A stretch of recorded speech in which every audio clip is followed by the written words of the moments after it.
ವಿಶೇಷ ಕಾರ್ಯಕ್ರಮಕ್ಕೆ ನಿಮ್ಮೆಲ್ಲರಿಗೂ ಪ್ರೀತಿಯ ಸ್ವಾಗತ. ನಾನು ಶ್ವೇತಾ. ಕನ್ನಡ ಚಿತ್ರರಂಗಕ್ಕೆ ಪ್ರಾಣವನ್ನೇ ಪಣಕ್ಕಿಟ್ಟು ಪಲ್ಲಕ್ಕಿ ಏರಿ ಬಂದ ಈ ಗೌತಮ್ ಜೊತೆಯಲ್ಲಿ ನೆನಪಿರಲಿ ಅಂತ ಸವಿ ನೆನಪು ಕೊಟ್ಟು ಹೋದ್ರು. ಎರಡನೇ ಮದುವೆ ಆದ್ಮೇಲೆ ಅದೇನಾಯ್ತೋ ಗೊತ್ತಿಲ್ಲ, ಧನಾದನಂತ ವಾಪಸ್ ಬಂದು ಐ ಆಮ್ ಸಾರಿ ಮತ್ತೆ ಬನ್ನಿ ಪ್ರೀತಿಸೋಣ ಅಂದ್ರು ಈ ಜೊತೆಗಾರ.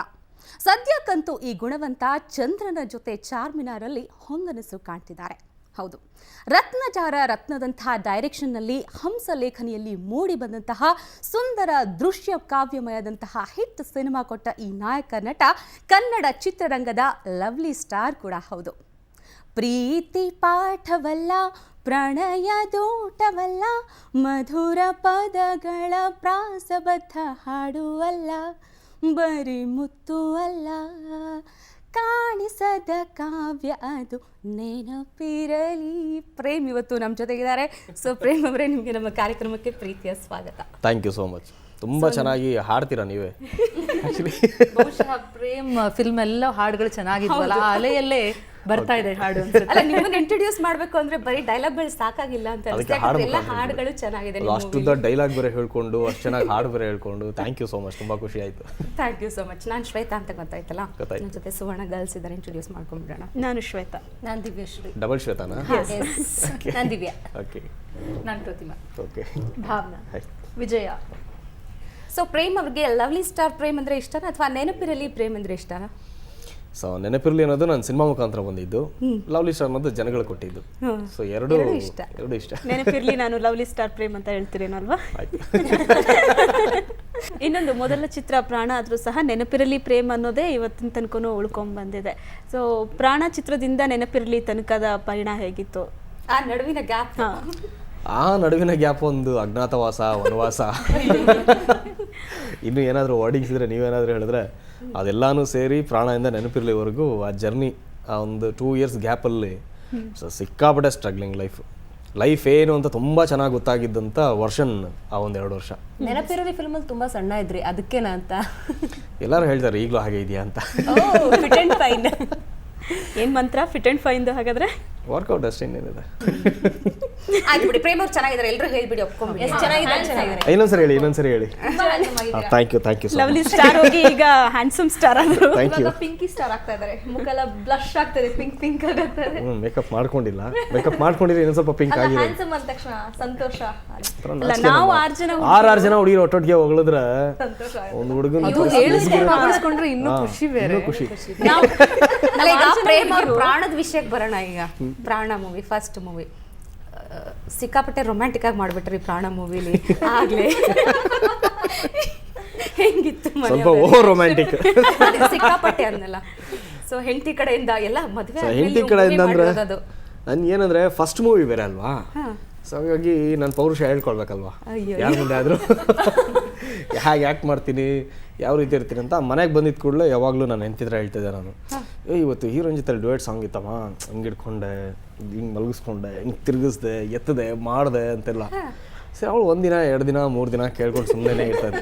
ಆಮೇಲೆ ಬರ್ತಾ ಲೈಟಾಗಿ ಸ್ವಲ್ಪ ಎಕ್ಸ್ಪ್ರೆಷನ್ ಚೇಂಜ್ ಆಯಿತು, ಸೈಲೆಂಟ್ ಆಗಿ ಶುರು ಮಾಡೋದು. ಯಾಕೆ ಏನಿಂದು ಇಮಿಡಿಯೇಟ್ ಚೇಂಜಸ್ ಗೊತ್ತಾಗಲಿಲ್ಲ ನನಗೆ. ಆಮೇಲೆ ಒಂದು ಸರಿ ಕರೆದಿ ಸೀರಿಯಸ್ ಆಗಿ ಕೂರ್ಸ್ಕೊಂಡು ಹೇಳೋದು, ಬಾಯಲ್ಲಿ ಕೂತ್ಕೋ, ಏನು ವಿಚಾರ ಹೇಳೋನು, ನೀನು ಶೂಟಿಂಗ್ ಮಾಡೋದು ಶೂಟಿಂಗ್ ಸ್ಪಾಟಲ್ಲ ಇಟ್ಕೋ, ಇಲ್ಲೆಲ್ಲ ಬಂದು ನನ್ನ ಮುಂದೆ ಹೇಳೋಣ. ಅಲ್ಲೂ ನೀವು ನೆನಪಿರ್ಲಿ ಅಂತ ಹೇಳ್ಕೊಂಡು ಹೋದ್ರಿ ಅನ್ಸುತ್ತೆ. ಅವಳು ಹೇಳಿದ್ದು ನನಗೆ, ಶೂಟಿಂಗಲ್ಲಿ ನಡೆಯೋದಲ್ಲ, ಮನೆಗೆ ಬಂದು ಹೇಳ್ಬೇಡ ನೆನಪಿರ್ಲಿ ಅಂತ. ಸೊ ನನಗೆ ಗೊತ್ತಾಯ್ತು, ಓಹೋ ಇದು ಕತೆ ಅಂತೇಳಿ ಅವತ್ತಿಂದ ಶೂಟಿಂಗಲ್ಲಿ ನಡೆಯೋದನ್ನೆಲ್ಲ ಹೇಳೋದನ್ನ ನಿಲ್ಲಿಸಿದೆ.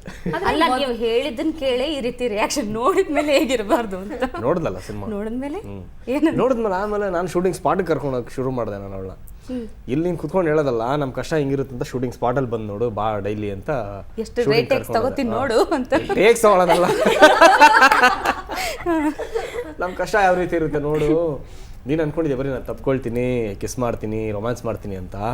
ಅಲ್ಲಿ ನೋಡಲ್ಲ ಸುತ್ತಲೂ ಎಷ್ಟು ಜನ ಇರ್ತಾರೆ, ಯಾವ ಟೆನ್ಷನಲ್ಲಿ ನಾವು ವರ್ಕ್ ಮಾಡ್ತಾ ಇರ್ತೀವಿ, ಅದರಲ್ಲೂ ನಾವು ಎಕ್ಸ್ಪ್ರೆಷನ್ ಮ್ಯಾಚ್ ಮಾಡಬೇಕು, ಮೂಮೆಂಟ್ಸ್ ಮಾಡಬೇಕು, ಲಿರಿಕ್ ಹಾಡಬೇಕು, ಎಲ್ಲನೂ ಮಾಡ್ಬೇಕು. ನಾನು ಆ ಟೆನ್ಷನಲ್ಲಿ ನಿನಗೆ ಮಾತ್ರ ಸ್ಕ್ರೀನಲ್ಲಿ ನೋಡಿದ್ರೆ ನನ್ನ ಗಂಡ ಸಖತ್ತಾಗಿ ರೊಮ್ಯಾನ್ಸ್ ಮಾಡ್ತಾ ಇದ್ದಾನೆ ಅಂತ ಅಷ್ಟೇ ಕಾಣಿಸೋದು. ಆದ್ರೆ ಎಲ್ಲೊಂದ್ ಕಡೆ ತಪ್ಪು ಮಾಡಿದೆ ಅನ್ಸಿಲ್ವಾ ಶೂಟಿಂಗ್ ಸ್ಪಾಟಿಗೆ ಕರ್ಕೊಂಡೋಗಿ? ಏನಕ್ಕಿಲ್ಲ, ಸ್ಕ್ರೀನ್ ಅಲ್ಲಿ ಆದ್ರೆ ಒಂದ್ಸಲ ನೋಡಿ ಸುಮ್ಮನಾಗಿರೋರು, ರೀಟೇಕ್ ಮೇಲೆ ರೀಟೇಕ್ ತಗೊಂಡು ಎಷ್ಟು ಸಲ ಅಂತಿದೆ ಸೀನ್. ಆಕ್ಚುಲಿ ಅದೇ ನೆನಪಿರುತ್ತೆ ಇಲ್ಲ ಅಂತ ಯಾವತ್ತೂ. ಅವಳು ಆ ಥರ ಕ್ಯಾರೆಕ್ಟರ್ ಅಲ್ಲ ನಾನು ಸೊ ಅವಳು ಅರ್ಥ ಮಾಡ್ಕೊಳ್ತಾಳೆ. ಫಸ್ಟ್ ಟೈಮ್ ನೀವು ಕ್ಯಾಮ್ರಾ ಫೇಸ್ ಮಾಡಿದಾಗ ನಿಮ್ಗೆ ಮುಜುಗರ ಇತ್ತಾ, ಭಯ ಇತ್ತಾ, ಹೆಂಗಿತ್ತು ನಿಮ್ಮ?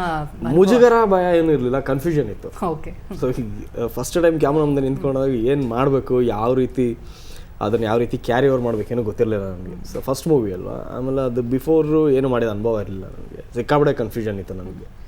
ಸೊ ಒಂದು ಹೀರೋಯಿನ್ ಮುಂದೆ ನಿಲ್ಲಿಸಿದಾಗ ಒಂದು ಡೈಮಂಡ್ ರಿಂಗ್ ಕೊಡೋಂಥ ಶಾರ್ಟು, ಫಸ್ಟ್ ಶಾರ್ಟು.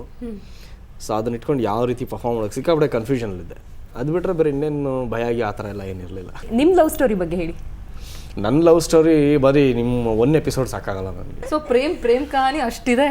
ಹೌದಾ, ಅಷ್ಟಿದೆ. ಅಂದ್ರೆ ಒಬ್ರ ಜೊತೆನೆ ಪ್ರೇಮ್ ಕಹಾನಿ ಅಷ್ಟಿದೆಯಾ ಅಥವಾ ಮದುವೆ ಆದ್ಮೇಲೆ ಒಬ್ಬರ್ತೇನೆ ಪ್ರೇಮ್ ಕಹಾನಿ? ಅಲ್ಲ, ಮದುವೆಗಿಂತ ಮುಂಚೆ ಸ್ಕೂಲು, ಕಾಲೇಜು. ಎಷ್ಟು ಪ್ರೇಮ್ ಕಹಾನಿ ಇದೆ? ಸ್ಕೂಲಿಂದಾನೇ ಆರಂಭಿಸ್ಬಿಡಿ. ಅಂದ್ರೆ ನಾನು ಲವ್ ಮಾಡ್ತಿದ್ದೆ, ನನ್ನ ಯಾರು ಲವ್ ಮಾಡ್ತಿಲ್ಲ, ಅದು ಟ್ರಾಜಿಡಿ. ಒನ್ ವೇ ಲವ್ ಇದು ಪಾಪ. ಹೋಗ್ಲಿ, ಈಗ ನಮ್ಮೆಲ್ಲ ಮಾಡಿದ್ದು ಯಾವ ವಯಸ್ಸಲ್ಲಿ ನೆನಪಿದೆಯಾ ನಿಮಗೆ? 8th standard. ತುಂಬ ಜನ ಹುಡುಗಿರು, ಒಳ್ಳೊಳ್ಳೆ ಸುಂದರವಾಗಿರೋ ಹುಡುಗಿರಿದ್ರು ನಮ್ಮ ಸ್ಕೂಲಲ್ಲಿ. ಸೊ ಅದರಲ್ಲಿ ಒಂದು ಹುಡುಗಿ ಮೇಲೆ ನನಗೆ ಕ್ರಶ್ ಇತ್ತು.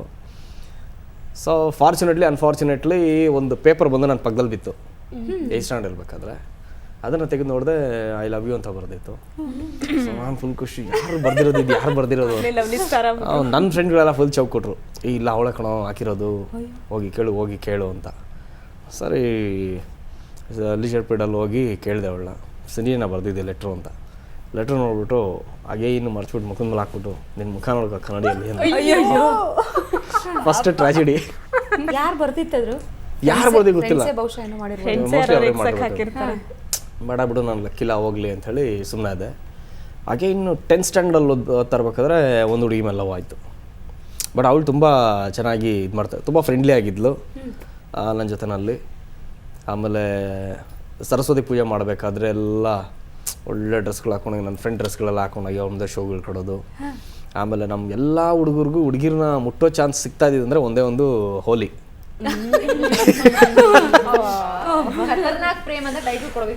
ಖತರ್ನಾಕ್ ಅಲ್ಲ ರೀ, ಇನ್ನೋಸೆಂಟ್ ಲವ್ ಸ್ಟೋರಿ ಹೇಳ್ತಾ ಇದ್ದೀನಿ ನಾನು. ಇದರಲ್ಲಿ ಮುಗ್ಧತೆ ನಾವು ಹುಡುಕ್ತೀವಿ. ಸೊ ಕೈಗೆ ಹೋಲಿ ಹಾಕೊಂಡು ಕೆನೆ ಮುಟ್ತಾ ಇದ್ರೆ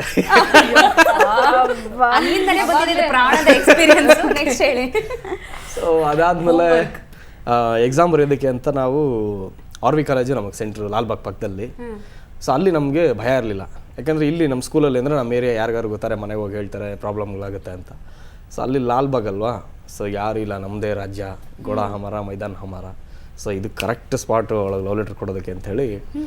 ಸರಿ, ಲವ್ ಲೆಟ್ರ್ ಕೊಡ್ಬೇಕು, ಏನು ಮಾಡೋದು, ಹುಡುಕ್ತಾರೆ ಒಂದು ಪೇಪರ್ ಕೊಡೋ ಅಂದರೆ ಪೇಪರ್ ಇಲ್ಲ ಅಂತ ಹೇಳಿ ಒಂದು ಸಿಗರೇಟ್ ಪ್ಯಾಕೆಟ್ ಬಿದ್ದಿತ್ತು.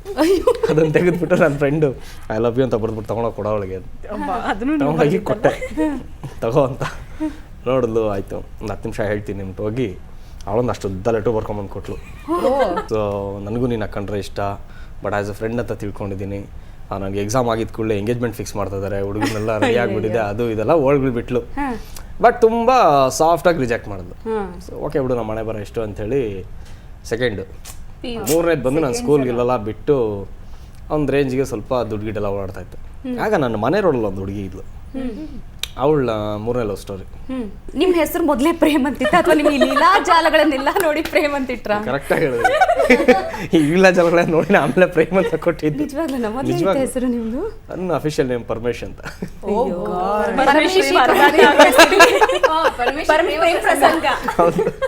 ಅಲ್ಲ, ಪ್ರೇಮ ಪ್ರಸಂಗದಲ್ಲಿ ಸಿಕ್ಕಿ ಪರದಾಟ ಪಟ್ಬಿಟ್ರಿ ಪರ್ಮಿಷನ್. ಆಮೇಲೆ ಪ್ರೇಮ್ ಅಂತ ಬಂದಿದ್ದು. ಅಲ್ಲ, ಹೆಂಡತಿ ಆಗಿರೋದು ಎಷ್ಟನೇ ಲವ್ ಸ್ಟೋರಿ ಇದು? ಯಾವಾಗ ಬರುತ್ತೆ? ಇಲ್ಲ, ಹೇಳ್ತೀನಿ ಕೇಳಿ ಪೂರ್ತಿ. ನೋಡಿ, ನಾನು ತುಂಬಾ ಒಳ್ಳೆ ಹುಡುಗ, ಈಗಲೇ ಹೇಳ್ತಾ ಇದ್ದೀನಿ. ಕತೆ ಪೂರ್ತಿ ಕೇಳಿದ್ರೆ ಡಿಸಿಷನ್ ತಗೊಳ್ಬೇಡಿ. ಕತೆ ನೀವು ತುಂಬಾ ಒಳ್ಳೆ ಹುಡುಗ. ಅಲ್ಲ, 3ನೇದ್ರಲ್ಲೇ ಬಹಳ ಮುಗ್ಧತೆ ಕಾಣಿಸ್ತಾ ಇದೆ ನಮ್ಗೆ. ಮುಂದೆ ಏನಿರ್ಬೋದು ಹೇಳ್ತೀನಿ. 3ನೇ ಆಮೇಲೆ ಕತೆ ಹೇಳ್ತೀನಿ. ಸರಿ, 3ನೇ ಲವ್ ಸ್ಟೋರಿ ನನ್ನ ಮನೆ ರೋಡಲ್ಲಿ ಇದ್ದಂಥ ಹುಡುಗಿ. ಸೊ ತುಂಬ ಇಷ್ಟಪಟ್ಟೆ, ಇಲ್ಲ ಏನಾದರೂ ಮಾಡಿ ಅವಳ ಮದುವೆ ಆಗಲೇಬೇಕು ಅಂತ ಡಿಸೈಡ್ ಮಾಡಿ, ಓಕೆ ಅವಳು ಸ್ಕೂಲ್ಗೆ ಹೋಗ್ತಾಯಿದ್ಲು. ಸ್ಕೂಲ್ಗೆ ಹೋಗ್ಬೇಕಾದ್ರೆ ಒಂದು ಸಪ್ನಾ ಬುಕ್ ಹೌಸ್ಗೆ ಹೋಗಿ ಒಂದು ಫ್ಯಾಂಟಾಸ್ಟಿಕ್ ಆಗಿರೋ ಒಂದು ಗ್ರೀಟಿಂಗ್ ಕಾರ್ಡ್ ತೊಗೊಂಡು ಅದ್ರಲ್ಲಿ ಐ ಲವ್ ಯು ಅಂತ ಬರೆದು ಸಖತ್ತಾಗೋದಕ್ಕೊಂದು ಟೇಪ್ ಕೀಪೆಲ್ಲ ಹಾಕಿ ನೀಟಾಗಿ ಪ್ಯಾಕ್ ಮಾಡಿ ಇಂಪ್ರೂವೈಸ್ಡ್ ಇಂಪ್ರೆಸ್ ಮಾಡಬೇಕಲ್ಲ, ಇಲ್ಲಾಂದ್ರೆ ಸುಮ್ಮನೆ ಬೀಳ್ತೀರ ನೀವೆಲ್ಲ ಹುಡುಗಿರು. ಸರಿ ತೊಗೊಂಡೋಗಿ ಅವಳಿಗೆ ಕೊಟ್ಟೆ. ಅವಳು ಅದನ್ನು ತಗೊಳ್ಳೋದಕ್ಕೆ ರೆಡಿ ಇಲ್ಲ. ಅಂದರೆ ನನ್ನ ಕಂಡ್ರೆ ತುಂಬ ಇಷ್ಟ, ಬಟ್ ಏನಂದರೆ ಭಯ ಅವಳಿಗೆ. ತುಂಬ ಆರ್ಥೋಡಿಕ್ ಫ್ಯಾಮಿಲಿಯಿಂದ ಬಂದಿದ್ದವಳು. ಸೊ ಸಖತ್ ಭಯ. ಇಲ್ಲ ಇಲ್ಲ ಇಲ್ಲ ಅಲ್ಲ ಹಂಗೆ ಹಿಂಗೆ ಅಂದ್ಬಿಟ್ಟು ಇದು ಮಾಡಿಬಿಟ್ಲು. ಯಾಕೋ ರೇಗೋಯ್ತು ನನಗೆ. ನನ್ನ ಮಗಂದು ಹುಡುಗಿರು ಸಾವಾಸನೇ ಬೇಡಾಗಿರು. ಓಕೆ, ಅವತ್ತು ಡಿಸೈಡ್ ಮಾಡಿದೆ, ಇನ್ಮೇಲೆ ಏನಾದರೂ ಆದರೆ ಹುಡುಗಿರು ನನ್ನಿಂದ ಬರಬೇಕು. ನಾನಂತೂ ಲೈಫಲ್ಲಿ ಯಾವ ಹುಡುಗಿಯಿಂದೇನೆ ಇನ್ನು ಹೋಗಲ್ಲ ಐ ಲವ್ ಯು ಅಂತ. ಅಲ್ಲಿಗೆ ಅದು ಡಿಸೈಡ್ ಮಾಡಿದ್ರಲ್ಲ, ಆ ಥರ ಲೈಫ್ ಸ್ಟೈಲ್ ಚೇಂಜ್ ಮಾಡ್ಕೊಳ್ತೀನಿ ಅಂತ ಅದು ಹೇಳಿ. ಹೆಂಗ್ ಚೇಂಜ್ ಮಾಡಿದ್ರಿ ಅನ್ನೋದನ್ನ ನಾವು ಕೇಳ್ತೀವಿ. ಆದ್ರೆ ಅದಕ್ಕೂ ಮೊದಲು ಒಂದು ನೋಡಿ, ಒಂದು ಸಣ್ಣ ಬ್ರೇಕ್ ನನ್ನ ಹತ್ರ ಅಂತ ಅವ್ರು ಹೇಳೋದಕ್ಕೆ ಮುಂಚೆ ನಾನೇ ಹೇಳ್ತಾ ಇದ್ದೀನಿ. ನಿಮ್ಗೆ ಗೊತ್ತಿಲ್ವಾ ಗಿಫ್ಟ್ ಎಲ್ಲ ಬೇಡವಾ? ಹಾಗಾದ್ರೆ ಬಿಡಿ, ಬ್ರೇಕ್ ತಗೋತೀವಿ. ಅಯ್ಯೋ ಕೊಡಿ, ಒಂದು ನಿಮಿಷ ರೀ, ಹೋಗ್ಬಿಡಿರಿ, ಬ್ರೇಕ್ ಇಲ್ಲ. ಊಫಿ ಊಫಿ ಊಫಿ. Thank you so much. ಬರೀ 3 ಲವ್ ಸ್ಟೋರಿ ಹೇಳಿದಕ್ಕೆ ಒಂದು ಗಿಫ್ಟ್ ಕೊಟ್ರಲ್ಲ. ಹೌದಾ?